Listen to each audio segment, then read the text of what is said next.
Avertissement. Cette émission est le résultat de l'enregistrement d'une discussion semi-préparée n'ayant fait l'objet d'aucun montage et de très peu de coupures. Les opinions et commentaires émis par nos invités leur appartiennent et ne reflètent pas nécessairement la pensée des collaborateurs de Connaissez-vous. Nous préférons vous en avertir.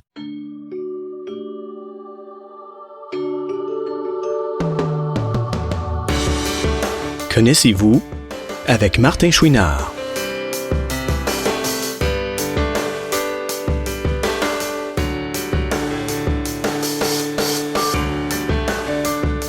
Cette semaine, Martin rencontre une dame qui nous fera faire un beau voyage à travers plusieurs époques. Rolande Boisvert.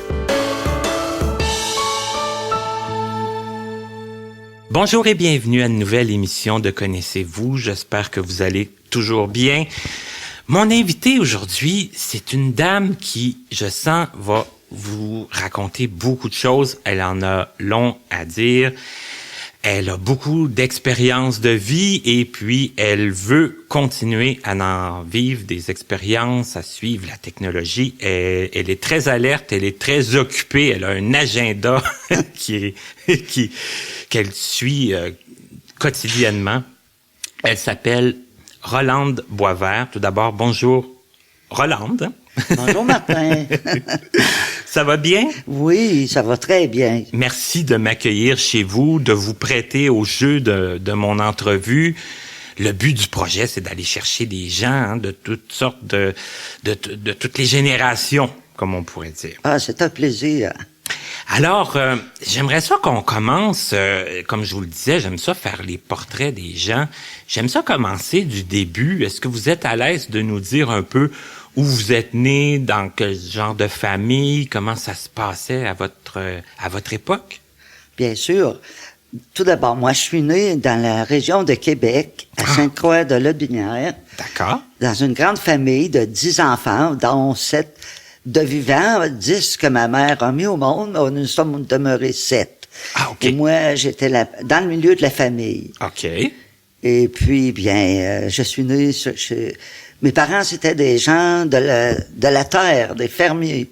OK. Alors, on a commencé très jeune à apprendre à se débrouiller par nous-mêmes parce que ma mère, autant qu'elle devait être à l'extérieur que dans la maison, elle n'était pas toujours à côté de nous pour nous...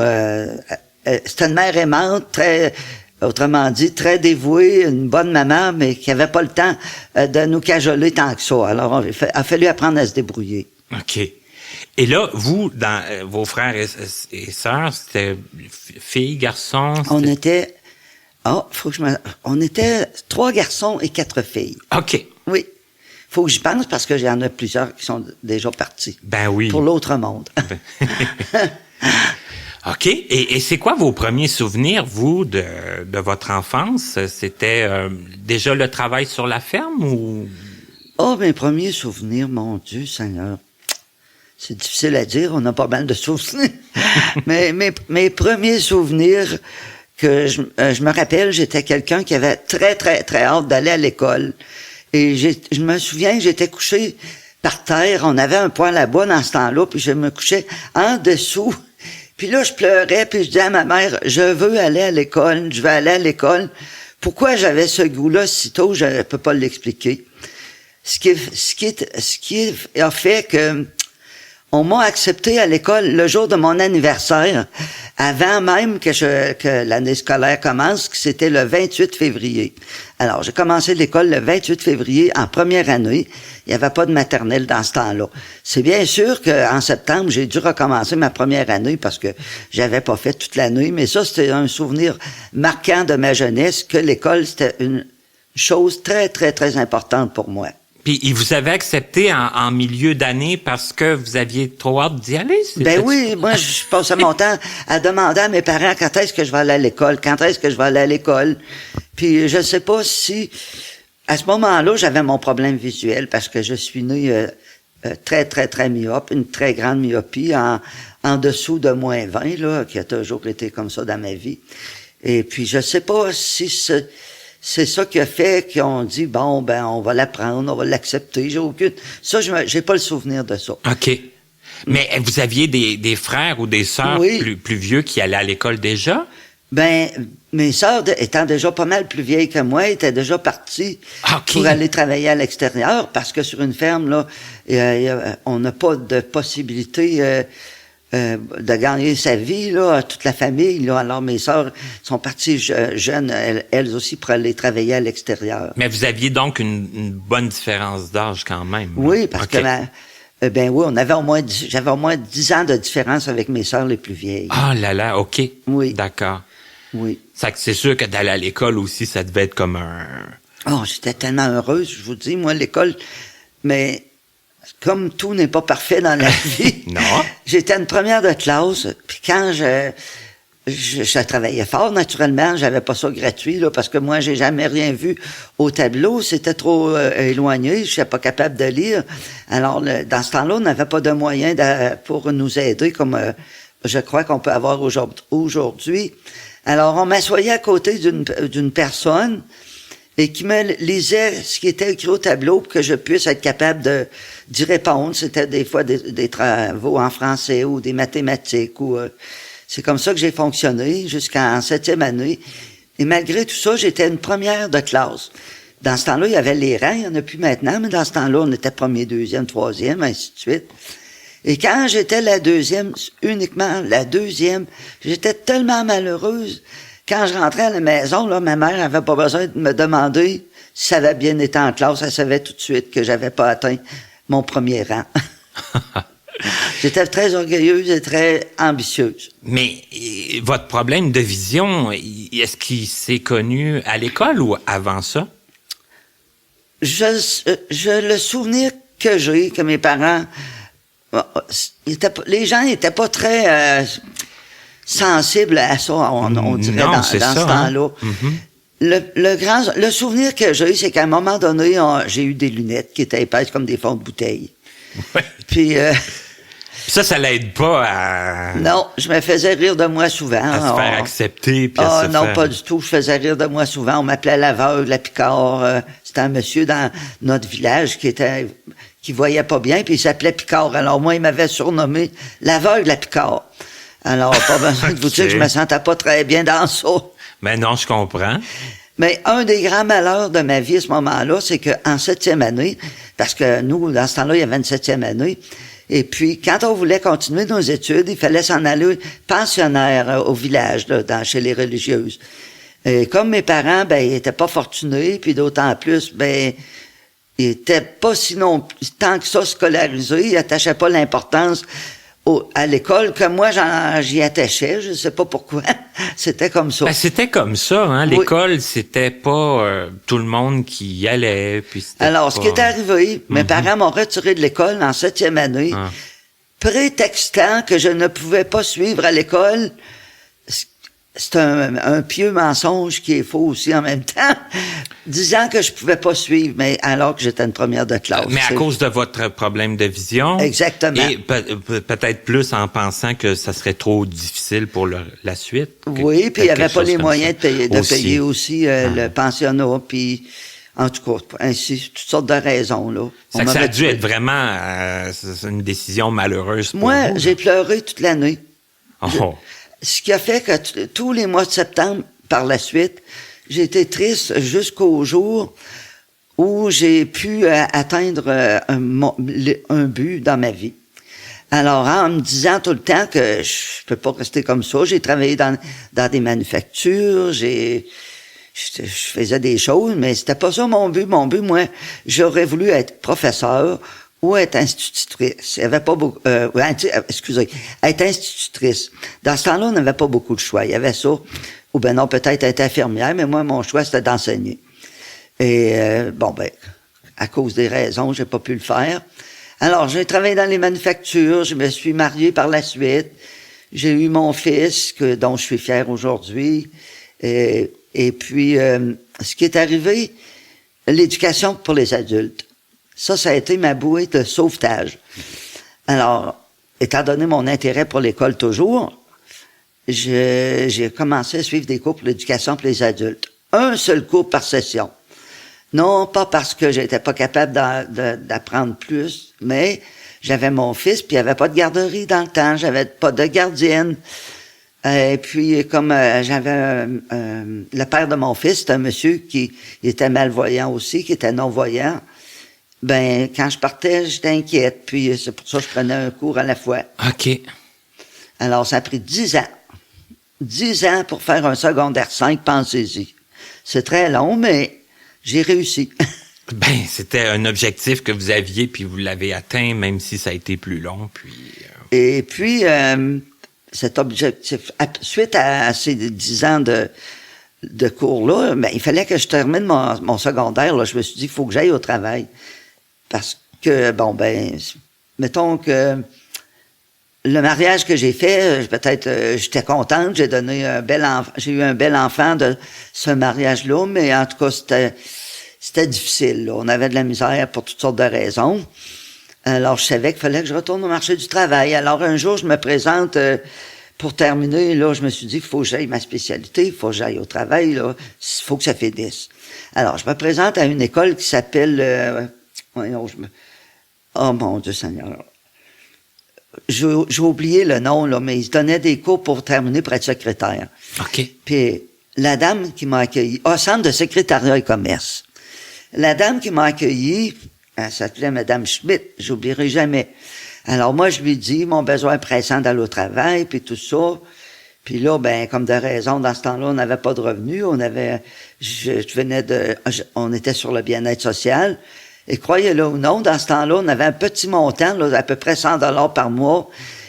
Et je n'avais pas le droit d'aller m'instruire sans même être payé, parce qu'on était sur l'aide sociale. Bon. J'avais pas le droit d'aller étudier.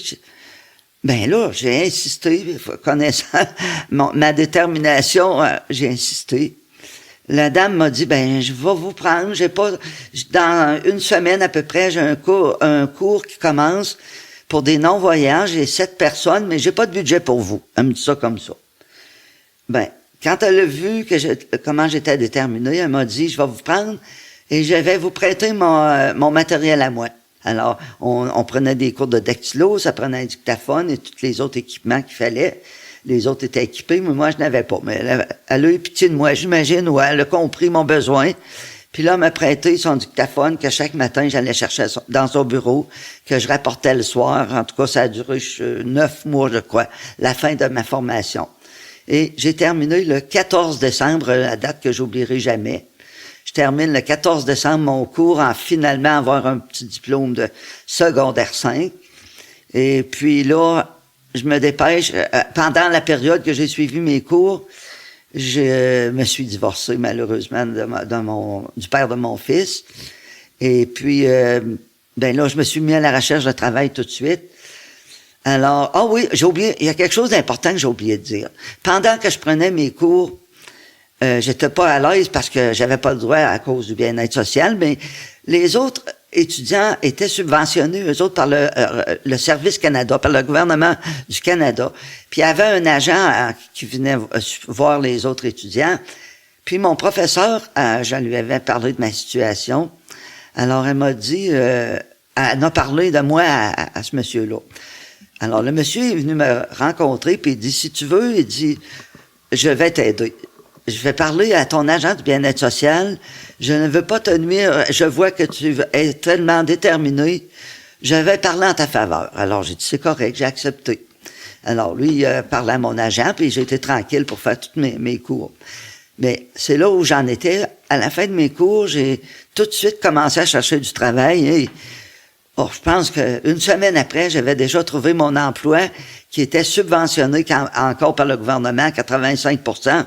Mais j'étais fier de dire, enfin, je vais dépendre de moi-même. Je vais aller travailler et c'était pour des agents d'assurance. Alors, j'ai commencé à travailler pour ces agents d'assurance-là le 25 février. Et tout de suite, quand j'ai trouvé l'emploi, j'ai appelé mon agent du bien-être social pour lui dire, à compter de la date dont je viens de mentionner, j'aurai plus besoin de vous. J'ai trouvé un emploi. Alors, mon agent me dit, Madame, je vous félicite. Si j'avais toutes des personnes comme vous, mon travail serait très agréable. Alors, moi, j'étais bien contente, là. Ça, j'imagine, une grande victoire, mais... Oui. Mais il y a des choses que j'aimerais peut-être clarifier un peu. C'est que là, la formation que vous avez faite, c'était pour les non-voyants? Ben oui, il y avait les 6 autres personnes, c'était des non-voyants. OK.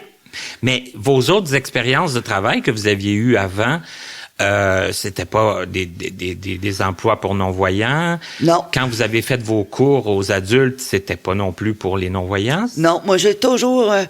il n'y en avait pas dans ma région de l'aide pour les non-voyants. C'est Alors ça. moi, j'ai toujours été lancé dans le vide avec tout le monde, avec les gens du peuple, là, tout le monde.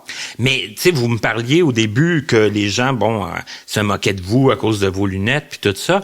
Mais quand vous êtes arrivé en emploi dans les usines puis tout ça, ça allait comment, en Il y a général? une belle étape que j'ai oublié de mentionner. C'est sûr qu'une vie, on en vit tellement. Ben alors, revenons-y. Oui. Moi, j'ai eu la chance de rencontrer dans ma vie un médecin qui est presque devenu... un ophtalmologiste qui est presque devenu mon père spirituel. Il est sûrement décédé aujourd'hui. Et ce grand médecin-là, un jour, il m'a fait avoir des verres de contact. J'avais 19 ans. Des verres de contact, j'avais plus vos grosses lunettes. Mes grosses lunettes devant les yeux. C'était pour moi, là, je pense que c'était un des beaux jours de ma vie. Quelque chose d'inattendu, puis puis que j'avais plus ces grosses lunettes-là. Puis d'aidant, là. Les gens de ma région, écoute, connaissaient pas ça, des verres de contact. Je pense que j'étais une des premières qui en ait eu. Ah, wow. Oui, puis là, les gens se ramassaient chez moi, dans ma famille, puis voir comment ça se fait que j'avais plus de lunettes, puis ça a fait toute une affaire, là. Ça a été comme une révolution, un peu, là. Oui, et puis, par contre, ces verres de contact-là, dans le temps, là, j'ai tellement eu mal aux yeux, j'en ai pleuré une shot. Parce que c'était difficile, là, c'était dans les premiers. Il y en avait peut-être ailleurs dans d'autres pays, je ne sais pas, mais ici au Québec, là, ça débutait en tout cas. Et puis... Et là, ça faisait mal quand d'avoir ça dans les yeux. Ben oui, ça faisait mal. Je venais les yeux rouges, mais je les gardais pareil. Je voulais pas les enlever. Je couchais pas avec, puis c'est tout. Ça a été sur une autre grande période de ma vie là, qui a été extraordinaire. Là. Et ça vous a aidé pour votre myopie? Ça fait que là, quand vous oui, dans ce temps-là, oui, ça m'a aidé pour ma myopie un peu plus. C'est sûr que j'ai toujours été très malvoyante à cause de ma grande myopie. J'ai jamais été capable de conduire une voiture. Là, j'avais pas la vision qu'il fallait. Là. OK. J'ai jamais moi, j'ai jamais bien vu. Autrement dit, j'ai toujours été très, très, très grande myope. Vous savez pas c'est quoi une vision parfaite? Non, je sais pas c'est quoi. Je connais pas ça. D'accord. Mais là, quand vous êtes allé dans vos premiers emplois, ça allait mieux? Vous étiez pas trop stigmatisé? Écoutez, mes premiers emplois de tout, là, j'en ai pas parlé, mais j'avais 15 ans quand je suis parti de la maison. Oh, c'est jeune quand même. J'allais faire du service domestique. Je travaillais des services domestiques, c'était d'aider les dames avec leur famille, puis tout ça. Souvent, je me faisais... les gens me regardaient avec mes lunettes, puis même il y en a eu qui m'ont envoyé voir des médecins, puis j'ai même travaillé à un endroit une fin de semaine que je me souviens, mais ils m'ont fait travailler toute la fin de semaine, ils avaient reçu, j'ai lavé de la vaisselle, j'en ai lavé de la vaisselle toute la fin de semaine, puis ils m'ont pas payé, ils m'ont mis dehors 3 jours après, ils m'ont même pas payé. J'ai vécu toutes sortes de choses, de l'humiliation. Mais mon docteur Pagé, que je vous ai parlé tantôt, je l'ai justement rencontré en faisant du service domestique chez lui. OK. Puis, à ce moment-là, j'avais raconté un petit mensonge. J'avais 15 ans, mais j'avais dit que j'avais 18 ans parce que il fallait que je travaille. Alors, lui, il était étonné de voir comment... D'abord, il connaissait l'ampleur de ma vision, ce que c'était. Puis, il m'admirait beaucoup. Et puis, quand je suis parti de chez lui, là, il y avait 3 enfants. C'était beaucoup de travail, là. C'était incroyable. J'étais épuisé. J'ai travaillé 3 mois, mais j'en pouvais plus. Puis, j'ai perdu cet homme-là de vue. On s'est retrouvés un jour, je sais pas trop où. J'étais dans une salle d'attente. Il m'a vu. Puis, c'est à partir de ce moment-là qu'il m'a pris en charge. Puis, il m'a toujours continué de m'aider dans ma vie. Donc, vous l'avez rencontré 2 fois comme un peu par hasard, la première fois, j'ai travaillé chez lui. Dans le cadre d'un travail. Puis l'autre fois, lui, il m'a vu par hasard dans une salle d'attente. Là, puis là, à partir de ce moment-là, il m'a pris en charge. Donc, vous étiez destiné pour rencontrer ce médecin-là? Oui. Mm-hmm. Oui, puis il m'a vraiment beaucoup... C'était comme un soutien... pour moi, c'est un deuxième père. C'est comme un homme qui comprenait ma situation. Les gens, là, dans mon temps, puis dans ma région... il était pas sensibilisé du tout à l'handicap que j'avais, là. Moi, j'ai vécu ça toute seule, là. Ben, les handicapés, souvent à cette époque-là, ils étaient un peu cachés, ils étaient un peu... Oui, ben moi, je pouvais pas me cacher, mais il y a personne qui m'aidait non plus. C'est ça fait que c'est parce que vous étiez forte puis que vous étiez déterminée à... Oui, ça a été difficile, là. J'ai vraiment... je sais pas aujourd'hui, en pensant tout ça, c'est sûr, quand on est jeune, on est rempli d'énergie, mais je voudrais plus être obligé de revivre ça, mais d'un autre côté, je suis content de l'avoir vécu. Ça m'a apporté énormément. OK. Puis là, bon, quand vous êtes allé au cours aux adultes, est-ce que le fait, là, vous aviez vos verres de contact, tout ça, oui. Ça, est-ce que vous passiez un peu plus incognito? Ben, j'ai toujours, dans le fond, j'ai jamais vraiment passé incognito. Ben, oui et non, ça a deux volets. J'ai pas passé incognito parce que les gens voyaient bien que je regardais de près. Mais d'un autre côté, je passais incognito, j'ai pas eu plus d'aide. C'est pour ça que je dis c'est à deux volets. Ouais, okay. Ils remarquaient ma différence, mais c'était tout. Tu sais, c'était finissait là. Mais okay. J'avais pas d'aide, puis j'avais pas... Parce que est-ce qu'il y avait beaucoup de femmes à cette époque-là? Est-ce que c'était beaucoup commencé l'éducation aux femmes? Aux adultes, ben ça a commencé avec M. Gérard Lajoie. Moi, j'étais là dans les tout débuts. Okay. Puis le premier cours que j'ai pris pour être capable d'affronter tout ça, c'était en relations humaines. Là, ça donnait des crédits. Puis ça m'a aidé à aller voir ce que c'était. Puis j'ai commencé comme ça. Puis après, ben j'ai continué. OK. Et c'est ça, parce que jamais ils vous ont quand même empêché, là, ou... Ben, pas non, parce que vous savez, quand il n'y a pas d'argent en cause, les gens ne nous empêchent pas. C'est quand je suis arrivé plus tard au marché du travail, là, ça a été là, mais avant qu'il y ait de l'argent en cause, les gens ne nous empêchent pas. OK. Mais l'argent, c'est fort, ça. Oui, ça devait l'être déjà à ce moment-là, puis ça l'est encore aujourd'hui. Ben, empêcher. Comme je l'ai dit, j'ai eu des embûches, là. Quand je faisais mon service domestique, les gens me prenaient mes lunettes, puis je me sentais humilié à chaque fois, là. Puis pas juste par les gens ordinaires. Mettons, j'ai été voir je sais pas combien d'ophtalmologistes parce que j'espérais toujours trouver quelque chose, un remède miracle, là. À chaque fois qu'ils me voyaient, c'était de la manière dont je me sentais accueilli. C'était tellement terrible pour eux autres que je pense que pour moi, j'étais habitué de vivre comme ça, c'était moins terrible, mais eux autres, là... Pour eux, c'était épouvantable? Ben oui, mon Dieu. Ils étaient dépassés par les... Ben oui, c'est ça. Puis là, ils me disaient, ben là, moi, je repartais de là tout croche, en pleurant. Mais tiens, voyons, ça n'a pas d'allure, je sens que je suis pas si pire que ça. Puis vous avez moi, j'avais accepté mon sort, peut-être, je ne sais pas. Ouais, vous aviez accepté votre sort, mais à quelque part, vous aviez l'espoir que quelqu'un un jour allait... Oui, j'espérais trouver quelque chose de mieux. Tout le temps, comme tout le monde dans la vie, autant que possible, on cherche le mieux pour nous autres. Et là, vous trouviez que eux, c'était épouvantable pour eux. Ben oui, c'était, tu sais, ils me faisaient sentir par leur réaction que j'étais vraiment à la limite, là. OK. Pas à la limite de ma tête, là, à la limite de la vision. C'est sûr qu'encore aujourd'hui, il y a des gens qui vont dire, mais mon pauvre monsieur, comment vous faites pour vivre sans vos yeux? Puis comment vous faites pour faire ce que vous faites? Puis c'est sûr que c'est effrayant pour eux. Ben oui, pour eux autres, c'était effrayant. Puis moi, ben ça m'aidait pas, là. Hein. J'allais chercher du réconfort, mais je pense que... auprès de spécialistes, puis, en plus. Finalement, ils m'en apportaient pas, là. Je repartais avec mon petit bonheur. OK. Là, on pourrait peut-être revenir au moment où ce que vous aviez trouvé là votre premier emploi après votre cours en secrétariat. Oui, ben c'est ça. Quand je suis rentré chez l'agent d'assurance, 25 février, j'étais heureuse d'aller au travail. Je me disais, la première paye que je vais recevoir, c'est mon argent, ça m'appartient. J'étais tellement très contente. Et ça a duré 3 mois. Mais au bout des 3 mois, la subvention était terminée. Alors, qu'est-ce que vous pensez qui est arrivé? Ils vous ont mis dehors. Exactement. Alors là, pendant ce temps-là, moi, j'avais un appartement à Montréal.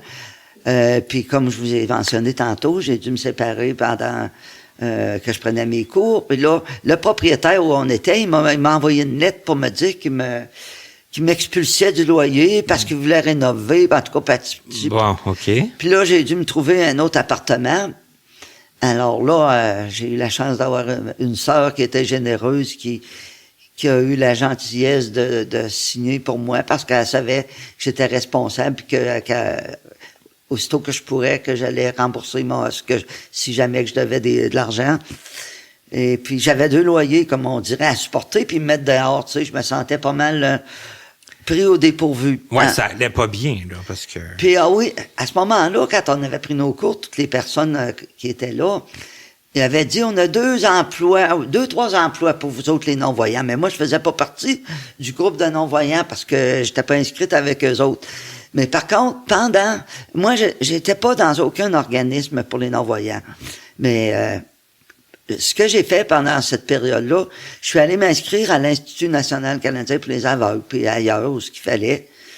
Et puis, quand ils m'ont mis dehors, j'allais faire des photocopies là-bas à l'Institut national canadien. J'avais même pas d'argent pour photographier mon curriculum vitae. Alors, un jour, tout bonnement, puis quand j'allais passer des entrevues aussi, avant d'avoir de l'aide de quelqu'un, j'avais un porte-copie, moi, parce que j'étais pas capable de lire sans porte-copie. Il fallait que j'approche ça à côté de mes yeux. Mais quand j'arrivais chez l'employeur avec ça, là, c'était pas drôle, là, il me voyait arriver avec ça. Déjà là, en partant, je pense que j'étais disqualifié. Ouais. Et puis, en tout cas, un jour, je m'en vais, comme je disais tantôt, faire mes photocopies, puis je rencontre M. Avon dans le temps. C'est lui qui s'occupait du projet, fait que j'ai pris l'occasion au vol et j'ai dit, Monsieur Avon, écoutez, je dois vous parler, c'est urgent. Fait que là, il m'amène à son bureau, puis là, j'ai dit, je viens de perdre mon emploi, il faut absolument que je travaille, j'ai mon fils, j'ai personne en tout cas, qui paye pour lui. Ouais, vous aviez personne pour... J'étais toute seule, là, j'avais absolument rien, là, il faut que je travaille, là. C'était vous qui vous occupiez de vous puis Oui, moi j'étais fils, soutien de moi, j'étais soutien de famille, j'avais mon fils puis ça me tenait à cœur là. Alors je raconte ça à M. Avon, puis il prend ça en note, mais je pensais pas que ça donnerait de résultats, mais finalement ça a donné les super bons résultats que je m'attendais pas. Alors ils m'ont envoyé passer au gouvernement du Canada une entrevue. Puis c'est drôle comment ça s'est produit. Le jour où j'ai eu une missive dans ma boîte à lettres pour me dire que j'avais une entrevue au gouvernement du Canada le lendemain, moi, j'avais pris l'initiative d'aller au bureau d'assurance chômage et puis d'aller me faire un test de vitesse en dactylographie au lieu d'apporter mon porte-copie chez l'employeur. Je m'étais dit, je vais présenter ma carte de vitesse. Alors, ils verront pas mon porte-copie puis ça peut m'aider. Mais ce jour-là, le même jour, arrive la missive. Puis moi, mon fils, il avait dans ce temps-là, il avait 12 ans. Puis cet enfant-là, il était allumé. Même s'il savait pas où j'étais, il me trouvait tout le temps. Alors, j'arrive presque au bureau d'assurance chômage, puis je sens tirer mon chandail dans mon dos. Alors, mon fils est derrière moi, il dit, maman, il dit, vas-y pas. Il dit, demain, t'as eu une lettre, t'as une entrevue au gouvernement du Canada. Oh! Imaginez la surprise, puis la joie, puis en tout cas, je peux pas le décrire, là, mais c'était quelque chose de très, très... incroyable, d'inattendu. Inattendu, un miracle, là, comme on peut qui dire. arrivait là, juste à point, là, parce que là, votre fils est venu vous rejoindre là. Oui, pour m'annoncer ça. Pour annoncer ça. C'est de fil en aiguille, c'est ça qui est arrivé. Je suis allé à mon entrevue du gouvernement du Canada et je suis rentré au gouvernement du Canada, ça c'était en 1980. Là, on comprend aussi que votre fils, lui, il avait pas de problème de vision, pas il du savait tout lire, puis tout ça. Là, non, il y a mon fils, mais j'ai maintenant aussi 3 petits-enfants. Aucun d'eux n'a un problème de vision. Ça, c'est un autre grand cadeau du ciel. Et c'est réglé. Hein? Il y en a pas d'autres dans l'entourage.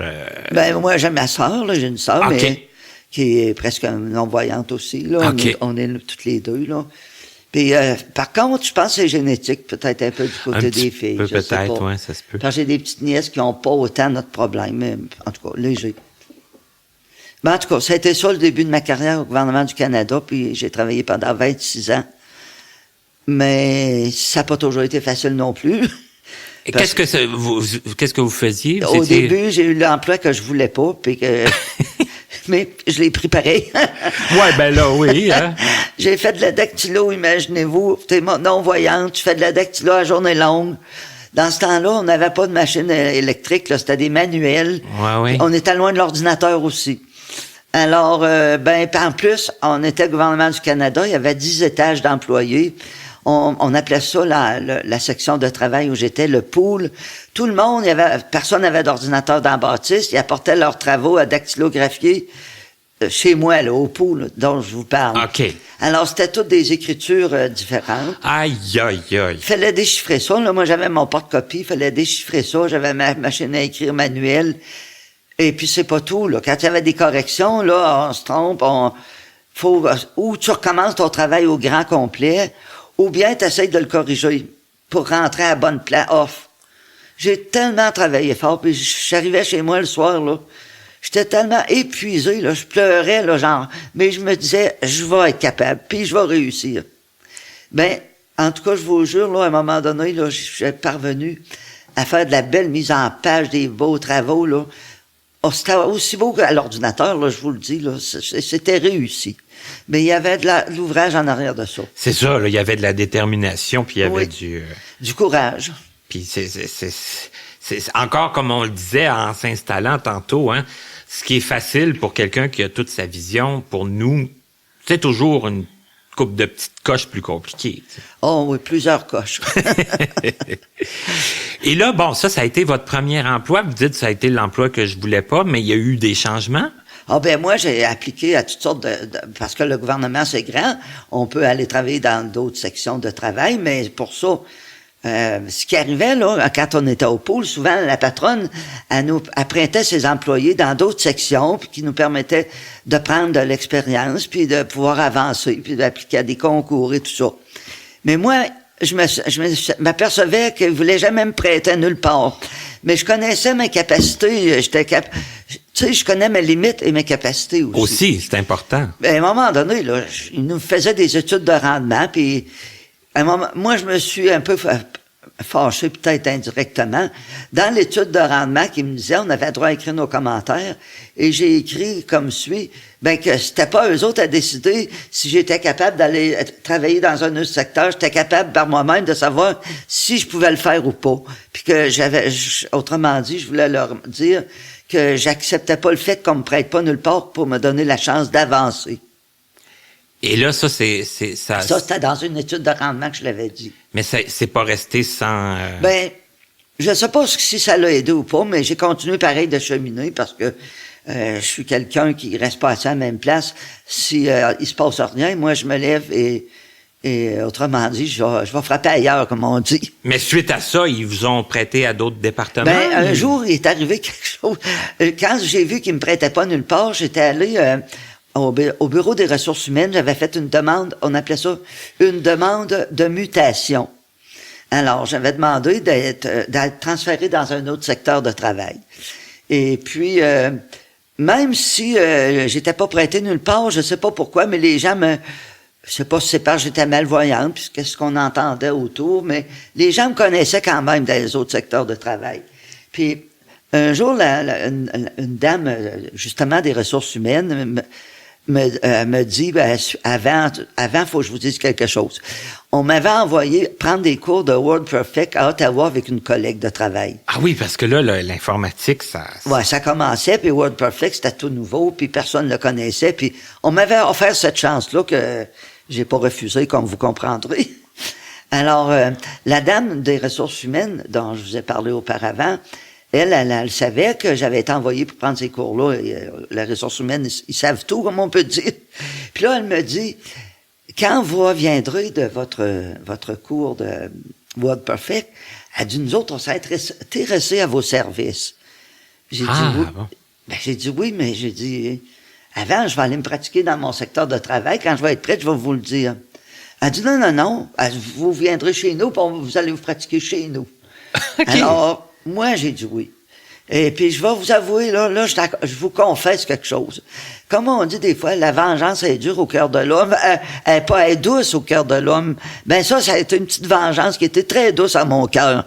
Parce que la personne qui voulait jamais me laisser avancer, même si j'avais été dans son bureau, puis à quelques reprises pour expliquer la situation, ben c'est à elle que j'ai fait le coup. Parce qu'elle m'a pas voulu me prêter, ben moi je me suis vengé d'une certaine manière. Elle m'a payé les cours, à même sa section, mais je suis parti travailler dans une autre section sans même lui donner 1 heure de travail. Alors ça, là, c'est fou, là, mais c'était une vengeance dont je suis fier encore aujourd'hui. Mais, tu sais, moi, je vois quand même un petit peu quelque chose de contradictoire là-dedans. Ça parce se peut. que, mais, tu sais, dans le sens que l'emploi que, au début, vous disiez que vous vouliez pas, c'était pas le plus simple non plus pour quelqu'un avec un problème de vision. Puis, ils voulaient pas non plus vous envoyer ailleurs. Oh, eux autres, ils s'en foutaient de ça, là. Eux autres, là, même si je faisais partie dans le temps des minorités visibles, qu'on appelait, ils en tenaient pas compte, là. Aujourd'hui, ça passerait pas ce que je dis, là. Mais dans ce temps-là, moi, les minorités visibles, c'était comme moi, là, mettons, mon handicap puis d'autres. Les personnes qui étaient d'une autre race. Puis je me souviens pas en tout cas, on n'était pas si nombreux que ça dans le temps. Mais ils s'en occupaient pas de ça. Quand même. Ils nous laissaient à nous autres mêmes. OK. Il fallait, si moi j'avais pas eu le cran, la volonté, la détermination, là, j'aurais pas monté les échelons. Je serais resté à ma place, et puis longtemps. Tout le long de votre carrière, possiblement. Oui. Et puis aussi, quand je vous disais tantôt, là, qu'il fallait, au début, là, cette section-là, là, quand notre travail il était, mettons, on se trompait, on faisait une faute de frappe ou quelque chose qui était pas bien, à remettre ça dans la machine puis corriger ça. On m'avait prévenu dès le début que c'était à moi de m'arranger avec ça, là, qu'il y a pas personne qui m'aiderait. Et vous croyez-moi que j'ai compris le message et je me suis organisé. Mais là, l'arrivée de WordPerfect, parce que bon, moi, WordPerfect, j'ai connu. Oui? Oui. Mais je m'en rappelle plus, par exemple. Non, moi non plus, mais un petit peu, parce que où ce que je travaille, on l'utilise encore pour certaines choses. Hein? Ouais, c'est ça. Croyez-moi ou pas, là, mais c'est comme ça. Non, mais c'est correct. Mais j'ai connu WordPerfect, j'ai travaillé dans WordPerfect, oui. Puis on s'entend que n'importe quel type d'informatique, quand même, comparé à reprendre son travail, reprendre sa feuille, ça a dû être quand même révolutionnaire dans votre... Ben, c'est sûr. Moi, j'ai commencé avec la machine à écrire manuelle. Manuelle, en plus. Après ça, il y a eu la machine à écrire électrique. Après ça, il y a eu la machine à écrire... voyons comment est-ce qu'on l'appelait. Il y avait une mémoire dedans. C'était pas encore l'ordinateur, mais au-dessus de la machine électrique. Elle retenait quand même au moins... Oui, là, on retenait le texte, autrement dit. Là. C'est qu'on pouvait le corriger. Puis, il y a eu d'autres choses en plus après. Le traitement de texte, ça, c'était même pas encore l'ordinateur. Ça, c'était le traitement de texte. Après, ça a été l'ordinateur. Là, j'ai passé par toutes les étapes, jusqu'à... À chaque fois, là, on en avait un peu de formation, mais la formation, pour moi, c'était toujours difficile. Il a toujours fallu que je travaille beaucoup plus fort parce que il explique pour les voyants, c'est pas expliqué pour les non-voyants, ça, là. C'est ça, votre formation à Ottawa, là, ça a été... Toutes les formations que j'avais, là, je travaillais le double de tout le monde, là. Quand moi, je retournais à ma place, là, je te garantis, il n'y a pas une seconde de perdu que j'avais à mon bureau, là. Il fallait que je travaille pour y arriver. Mais ma fierté puis ma satisfaction, c'est que j'y arrivais tout le temps. Wow! C'est sûr que ça a demandé beaucoup d'énergie. Mais en tout cas, à travers ma carrière de 26 ans à Revenu Canada, j'ai fait plusieurs secteurs de travail. J'ai commencé, où je vous ai mentionné, au pool, là, le service de dactylographie. J'ai travaillé au recouvrement, ça c'était pour... là aussi, j'ai réussi un concours au bureau, qu'on était juste 3 qui avaient réussi, dont je faisais partie. Mais là... ils m'ont même pas placé avec quelqu'un pour m'en donner la formation parce que recouvrer l'argent, faut l'apprendre comment ça fonctionne. Ils m'ont placé avec une personne, mais cette personne-là elle était pas avec moi, ils l'ont envoyé travailler pour un concours. Alors moi je me ramassais toute seule avec mes questions. Pourquoi? Parce qu'ils voulaient pas m'avoir, ils voulaient pas me garder. Ah bon? Alors ils se sont organisés en conséquence, et dans ce temps-là, j'étais pas assez forte, puis j'étais pas assez solide pour me défendre. Alors, je me suis laissé faire. Puis le gestionnaire là, qui m'a, comment dirais-je... Évalué ou... Évalué, oui. C'était effrayant les commentaires qu'il a mis sur moi. J'ai gardé ça longtemps, puis après ça, je l'ai mis aux poubelles. J'ai dit, ça donne rien d'entretenir ça. C'est de la... Et puis, bon, je suis retourné à mon poste de travail en dactylographie, puis j'avais perdu beaucoup, là, quand même, parce que c'était un poste pas mal plus rémunérateur, là, puis plus élevé, que j'aurais été capable de faire, mais ils m'ont pas donné la formation. Alors, comme je dis, j'ai pas été capable de me défendre non plus. J'étais pas assez solide, pas assez forte. Quand on a besoin de gagner sa vie, t'es monoparental, avec un enfant, t'es malvoyant, des fois, t'as plus d'énergie pour te défendre pour d'autres choses. Alors, c'est ça. Ça demande beaucoup d'énergie en partant. Ça fait que des fois, quand... Puis là, cette fois-là aussi, je me rappelle d'avoir fait un petit pied de nez. J'étais un petit peu vengeresse à mes heures. Quand je suis parti de cette section-là, qui m'ont retourné à l'endroit d'avant, j'ai fait le tour des gens je les ai salués en leur donnant la main, puis je les ai remerciés de l'aide qu'ils m'ont apportée. Alors que personne ne m'avait apporté d'aide, tout le monde était gêné. Ils étaient mal à l'aise, parce que moi, j'ai eu l'idée de les remercier, même si je le savais qu'ils m'avaient pas aidé, et que les autres, ils étaient gênés. Ils étaient mal à l'aise. Écoutez, on peut prendre des petites satisfactions, des fois, personnelles, où on peut, Exactement, c'est ça que j'ai fait. Et puis, c'est bon, si ça a pu en faire réfléchir quelques-uns. Peut-être. On ne sait pas, mais peut-être. On ne sait pas. Mais après ça, avant de travailler au recouvrement, avant d'aller au recouvrement, c'est vrai, j'étais allé au bureau du personnel. Je suis allé aux APL, c'était un autre secteur de travail. Je suis allé en vérification. Et le plus bel emploi, et mon dernier, c'était à la vérification aussi, mais internationale, où j'étais adjointe administrative. C'était le but que je m'étais fixé de devenir adjointe administrative. J'aimais ça, c'était beaucoup de responsabilités. C'était un travail que j'ai adoré faire, que j'ai travaillé fort pour l'obtenir, puis j'ai travaillé fort aussi pour le conserver, et j'ai terminé ma carrière avec ça. Ce travail-là, ça représentait... mon patron, il avait 60 employés à sa charge, et moi, j'étais sa secrétaire, son bras droit.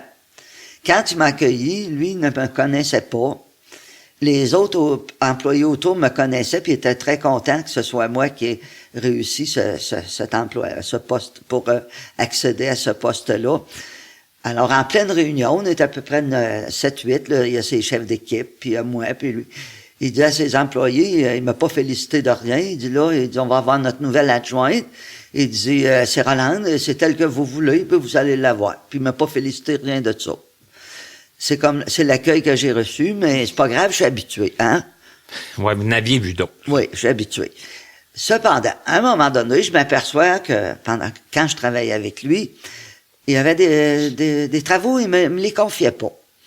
Alors, un jour, je lui dis, je me suis aperçu que il y a différents travaux que tu ne me confies pas, mais tu aurais intérêt à me le demander. Je suis capable, puis le pire qui peut arriver, je peux te dire non, mais ça arrivera pas. Puis je l'ai laissé ça comme ça, puis à partir de pas longtemps après, il m'a donné tous les travaux dont j'étais capable de faire, puis c'est jamais arrivé qu'il y a un travail qu'il m'a confié que j'ai pas été capable de faire. Et d'autant plus, quand j'ai décidé de prendre ma retraite, il m'a mandaté pour me trouver une remplaçante parce que il était très déçu que je quitte mon emploi, mais moi, j'ai quitté parce que j'avais l'âge. Là, à 66 ans, je pense que je m'étais dit, j'aimais encore beaucoup mon travail, mais je voulais faire d'autres choses dans ma vie. Et j'étais un peu fatigué. Alors, un an à l'avance, j'ai dit aux gens autour, l'an prochain, je quitte. Et à ce moment-là, lui, il m'a demandé de trouver une personne au bureau qui me remplacerait, puis ils ont tout fait pour aller chercher cette personne-là. Maintenant, est-ce qu'ils l'ont gardé, je ne sais pas, mais c'est comme ça que ça s'est déroulé. Donc, lui, autrement dit, au départ, il était quand même un peu réfractaire. Il était réfractaire. Il y avait une adjointe administrative à sa disposition, mais il vous donnait pas toutes les tâches. Il ne me voulait pas, moi. C'est ça. Puis il vous donnait pas toutes les tâches. C'est non, que les tâches qu'il vous donnait pas... Il me sous-estimait. C'est ça. Mais juste avec des paroles, vous lui avez dit, vous auriez intérêt à au moins... à essayer. C'est ça, au moins essayer. Il a pas regretté. Et ça, c'en est un que vous avez réussi à à lui faire comprendre que vous étiez capable, puis que vous étiez... Ben, il y a beaucoup de gens qui ont compris que j'étais capable, mais pour ça, faut travailler vraiment fort. Faut vraiment être déterminé. C'est tout ça. C'est la persévérance. C'est quelque chose. Qui vous a servi. Oui. Oui, qui m'a servi. Puis ça me sert encore. Donc, vous, Rolande, vous avez toujours été une battante. Vous avez toujours eu beaucoup de persévérance. Puis ça vous a servi tout au long de votre vie, encore aujourd'hui. Puis vous me disiez tantôt que quand vous avez quitté votre emploi au gouvernement, vous avez eu quand même une belle fête là, pour vous en remercier. Oui, j'ai été très choyé. Ça a pris du temps, les gens, avant que je sois reconnu, mais après ça, j'ai eu la chance d'avoir plein de gens intéressants qui ont reconnu ma valeur, qui ont reconnu ce dont j'étais capable de faire et qui me l'ont démontré après quand je suis parti. Il y a une personne qui a été mandatée pour m'organiser une fête digne quasiment de gestionnaire. C'était vraiment quelque chose là ils m'ont consulté, savoir ce que j'aimerais, et on aurait pu aller dans un restaurant pour fêter, mais on m'a aussi offert de célébrer sur place. On avait une cafétéria au 10e étage, ils ont fait venir un traiteur, et puis tous les membres de ma famille étaient invités, puis c'était l'hiver, c'était une tempête, et puis il y avait plein d'employés qui étaient là c'était vraiment une belle fête que je pourrais jamais oublier, digne d'un gestionnaire. Alors, j'étais la petite adjointe administrative, mais je suis partie heureuse, contente et fière d'avoir accompli, avec la satisfaction du devoir accompli. On me l'a démontré également. Alors, je vous encourage, tout le monde, là. Des fois, c'est pas facile, mais lâchez pas. Ça vaut la peine. Continuez. Des fois, ça peut être un peu long avant qu'on sente qu'on a fait notre place, qu'on est apprécié. Des fois, les gens... Ça prend du temps. Mais des fois, il y a juste une petite lueur qui arrive qui nous redonne espoir. Puis si on s'accroche à cette petite lueur-là, on peut continuer. Et puis, à un moment donné, ça éclate au grand jour. Là. Tout le monde nous reconnaît. Puis je suis sûr que ça peut être la même chose pour tout le monde. Puis là, quand on se fait faire une petite fête, une petite reconnaissance, ça fait toujours quand même du bien, ça fait plaisir. Ben, j'ai senti que les gens m'ont apprécié, que j'ai pas été juste là pour les encombrer avec mon handicap. J'ai senti que j'ai apporté une grande contribution, et puis je suis vraiment fier de la carrière que j'ai accomplie, qui a duré 26 ans. Wow! Ça fait que c'est quand même... c'est quelque chose, 26 ans dans une vie. 26 ans, il faut que je vous dise que j'ai commencé à 40 ans. OK, d'accord. Parce qu'avant, c'était autre chose. Je me préparais puis pour ça, j'ai eu mon fils, puis c'était autre chose. J'étais pas prête à aller à ce travail-là. D'accord. Ben, ça prouve aussi que ça peut arriver à n'importe quelle époque de l'année, de la vie, là. Il n'y a pas de temps. Le temps, c'est aujourd'hui, on commence, pas on continue. Puis d'un autre côté, prendre sa retraite à l'âge que vous l'avez pris, c'est une belle âge aussi. C'est un... Ben, j'aimais encore beaucoup mon travail parce que, contrairement à ce que bien des gens peuvent penser, moi, jusqu'au dernier jour, j'ai dit 1 an avant de partir que je quittais parce que je l'aurais pas fait. J'étais heureuse à mon travail après ça. Mais si j'avais pas dit 1 an d'avance, je m'en vais, comme je suis fidèle à moi-même, je serais pas parti. Puis il fallait penser à vous aussi. Ben oui, je voulais faire autre chose. J'avais mes petits-enfants qui étaient jeunes, j'avais un conjoint qui avait pris sa retraite, et puis je voulais vivre autre chose. Alors, j'ai pris la bonne décision.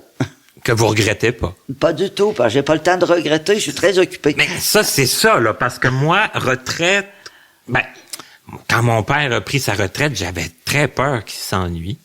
Puis il s'ennuie, je pense, encore moins que quand il travaillait, dans le fond.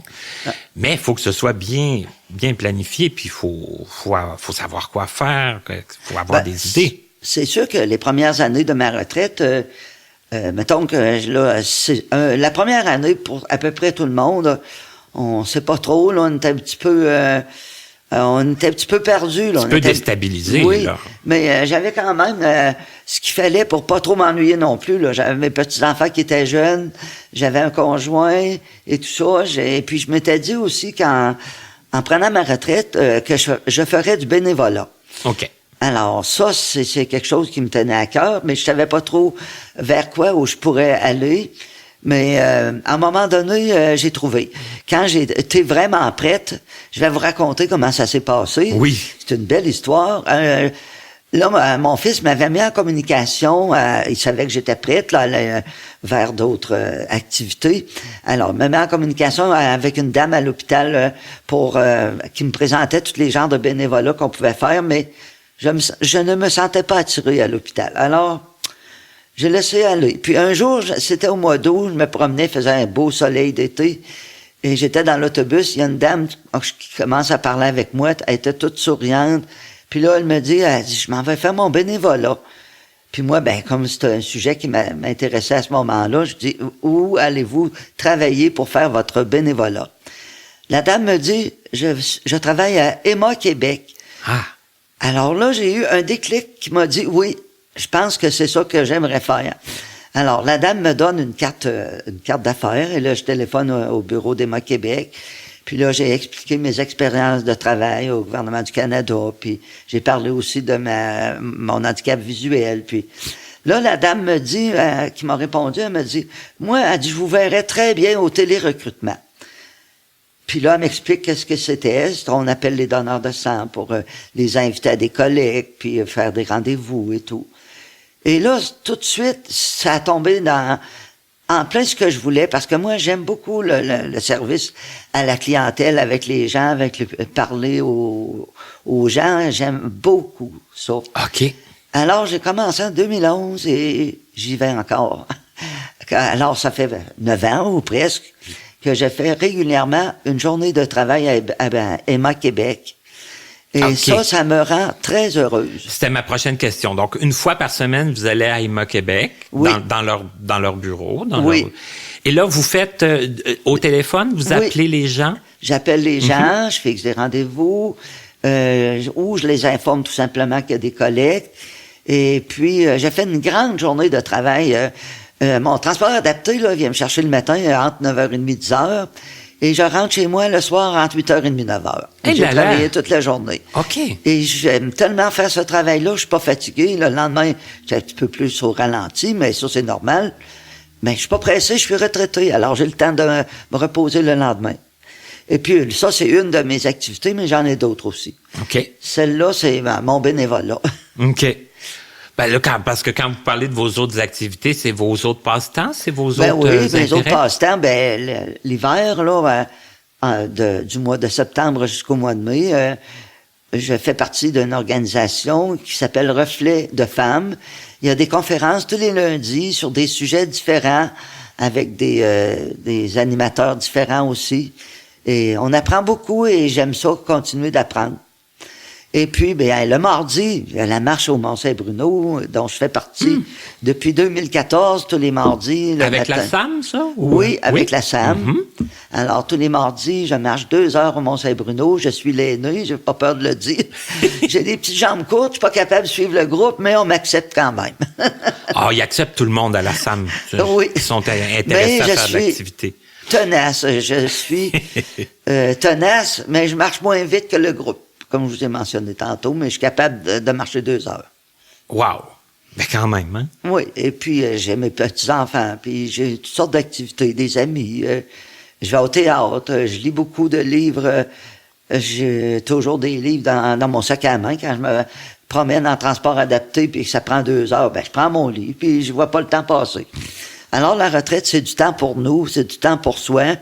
Puis si ça prend du temps, c'est pas grave. Parce que là, vous parliez de vos livres dans votre sac à main. On s'entend que ça, c'est le Victor. Le stream, c'est oui, pas c'est ça.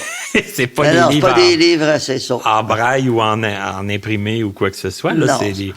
C'est que ça veut dire aussi que malgré votre problème de vision, vous avez toujours poursuivi à suivre la technologie. Oui, j'ai toujours suivi la technologie. J'ai ma tablette.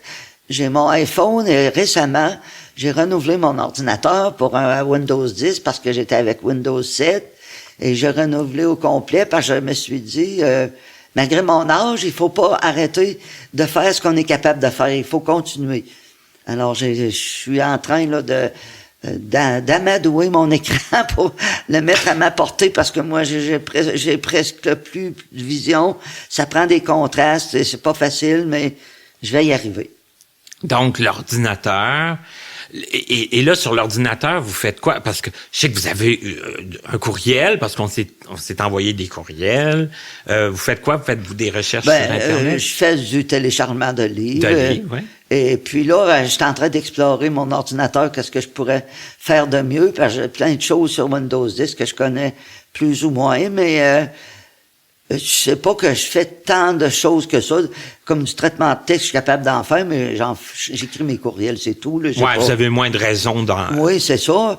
J'ai pas besoin d'approfondir Excel et puis tout ça, ces affaires-là, je l'ai déjà fait, mais je m'en sers plus de ça. Mais j'aime, pareil, avoir mon ordinateur, faire de la recherche sur Internet et pour vos livres. Pour mes livres et pour aussi garder me garder active en informatique. Wow. Ben, c'est quand même, c'est bien. Puis ça aussi, ça démontre que à n'importe quel âge, c'est possible, là, d'être... Si c'était possible, j'aimerais continuer. J'aimerais avoir quelqu'un où je pourrais avancer, connaître comme il faut tout ce qu'il y a à faire. Je me cherche justement peut-être quelqu'un, un formateur, je ne sais pas, là, que je pourrais... Il faut dire aussi qu'il s'en donne des fois à l'Institut, à l'INCA, mais souvent, je suis pas à la maison, ça convient pas avec mon horaire. Vous êtes trop occupé. Mais à un moment donné, si vraiment j'ai besoin de trouver quelqu'un pour venir chez nous, puis j'ai le temps, on verra bien. Mais je veux pas laisser aller toutes ces choses-là. Je tiens à continuer d'avancer. Autant que c'est possible. En tout cas, on voit que c'est possible de le faire, c'est possible d'avoir le vouloir puis le pouvoir aussi, c'est sûr. Et on vous le souhaite le plus longtemps possible parce que je pense qu'aujourd'hui, vous avez été une inspiration pour moi, donc pour d'autres aussi, c'est sûr. Merci. Un immense merci, puis on vous souhaite de rester alerte, occupé et déterminé. Plus vous allez vouloir avancer dans vos capacités, c'est pas nécessaire de se comparer avec personne. Faut se regarder soi avec nos possibilités, nos capacités. On en a, tout le monde, on en a beaucoup. Il faut utiliser ce que nous, on a. Et on est surpris des fois de savoir comment on peut arriver à avancer dans notre vie. C'est un très beau mot de la fin. Merci beaucoup. Bonne chance à vous tous et toutes. Puis, je suis pas très habitué dans les entrevues, mais j'ai été moi-même. Ce fut une très belle entrevue. Merci.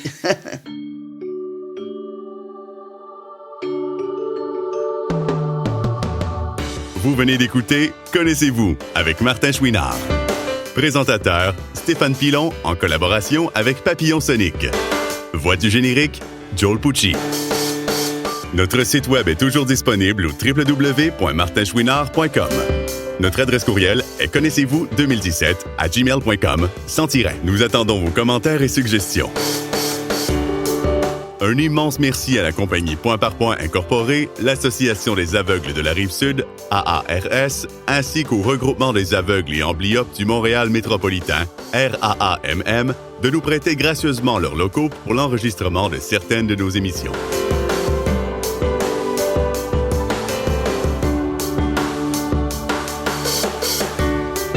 À notre prochaine émission, un autre jeune allumé et plein de talent, Nicolas Ouimet, à notre rendez-vous du 14 février.